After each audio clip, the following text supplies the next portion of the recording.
मत्ती रचित सुसमाचार अध्याय 6 दान। सावधान, तुम अपनी धार्मिकता के कार्य मनुष्यों को दिखाने के लिए न करो, अन्यथा अपने स्वर्गीय पिता से कोई प्रतिफल प्राप्त न करोगे। इसलिए जब तू दान करे तो अपने आगे तुरही मत बजवा, जैसे पाखंडी लोग सभाओं और गलियों में करते हैं कि लोग उनका सम्मान करें। मैं तुमसे सच सच कहता हूँ कि वे अपना प्रतिफल पूर्ण रूप से पा चुके हैं। परंतु जब तू दान करे तो तेरा बायां हाथ जानने न पाए कि तेरा दाहिना हाथ क्या कर रहा है, जिससे तेरा दान गुप्त रहे, और तेरा पिता जो गुप्त में देखता है तुझे प्रतिफल देगा। प्रार्थना तथा उपवास।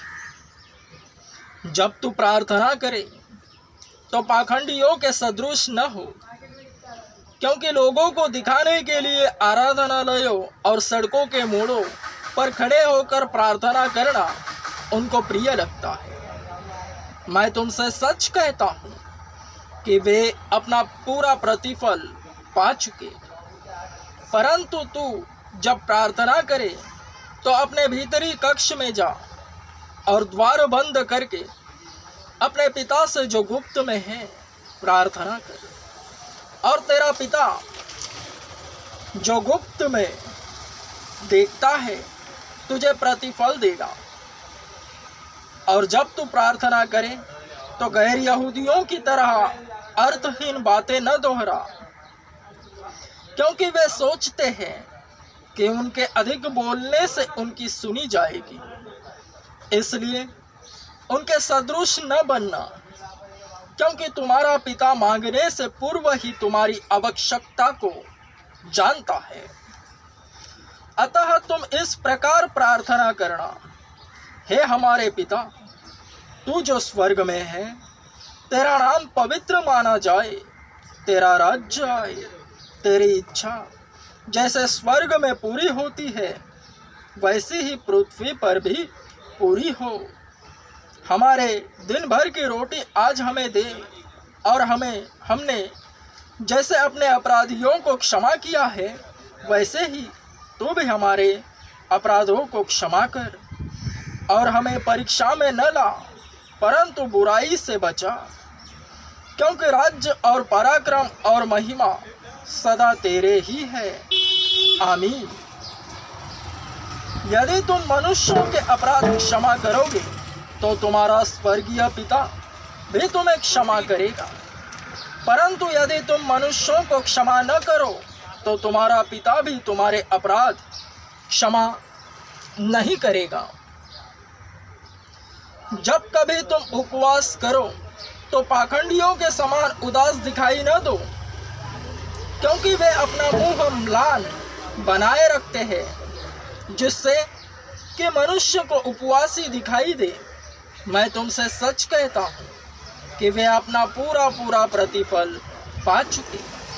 परंतु तू जब उपवास करे तो अपने सिर पर तेल लगा और मुंह धो, जिससे कि तू मनुष्यों को उपवासी दिखाई न दे, परंतु अपने पिता को जो गुप्त में है, और तेरा पिता जो गुप्त में देखता है तुझे प्रतिफल देगा। स्वर्गीय धन।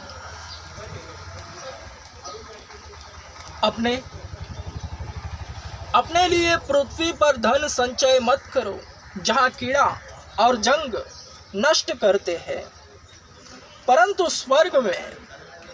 परंतु अपने लिए स्वर्ग में धन संचय करो, जहाँ न कीड़ा और न जंग नष्ट करते हैं, और न ही चोर सेंध लगाकर चोरी करते हैं, क्योंकि जहाँ तेरा धन है वहाँ तेरा मन भी लगा रहेगा। देह का दीपक आँख है, इसलिए यदि तेरी आँख निर्मल है तो तेरी समस्त देह प्रकाशमान होगी, परंतु यदि तेरी आँख बुरी हो तो तेरी समस्त देह अंधकारमय होगी। इसलिए जो ज्योति तुझ में यह है, यदि वही अंधकार है तो यह अंधकार कैसा घोर होगा। कोई भी व्यक्ति दो स्वामियों की सेवा नहीं कर सकता, क्योंकि वह या तो एक से बैर और दूसरे से प्रेम करेगा, या एक से घनिष्ठता रखेगा और दूसरे को तुच्छ जानेगा। तुम परमेश्वर और धन दोनों की सेवा नहीं कर सकते। चिंता। इस कारण मैं तुमसे कहता हूँ कि अपने प्राण के लिए यह चिंता न करना कि हम क्या खाएंगे या क्या पिएंगे, और न ही अपनी देह के लिए कि क्या पहनेंगे।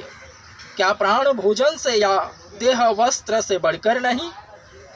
आकाश के पक्षियों को देखो कि वे न तो बोते हैं न काटते हैं, और न ही खलिहानों में इकट्ठा करते हैं, फिर भी तुम्हारा स्वर्गीय पिता उनको खिलाता है। क्या तुम्हारा मूल्य उनसे बढ़कर नहीं? तुम में से कौन है जो चिंता करके अपनी आयु को एक घड़ी भी बढ़ा सकता है? वस्त्र के लिए तुम क्यों चिंता करते हो? वन के फूलों को देखो कि वे कैसे बढ़ते हैं। वे न तो परिश्रम करते हैं और न काटते हैं। फिर भी मैं तुमसे कहता हूँ कि सुलेमान भी अपने सारे वैभव में उनमें से एक के समान भी वस्त्र पहने हुए नहीं था। इसलिए यदि परमेश्वर वन की घास को जो आज है और कल भट्टी में झोंक दी जाएगी इस प्रकार सजाता है, तो है अल्प विश्वासियों, वह तुम्हारे लिए क्यों न इससे अधिक करेगा। इसलिए यह कहकर चिंता न करो, हम क्या खाएंगे अथवा क्या पिएंगे या क्या पहनेंगे, क्योंकि गैर यहूदी उत्सुकता से इन सब वस्तुओं की खोज में रहते हैं, पर तुम्हारा स्वर्गीय पिता जानता है कि तुम्हें इन सब वस्तुओं की आवश्यकता है। परंतु तुम पहले परमेश्वर के राज्य और उसकी धार्मिकता की खोज में लगे रहो, तो ये सब वस्तुएं तुम्हें दे दी जाएंगी। इसलिए कल की चिंता न करो, क्योंकि कल का दिन अपनी चिंता आप कर लेगा। आज के लिए आज ही का दुख बहुत है।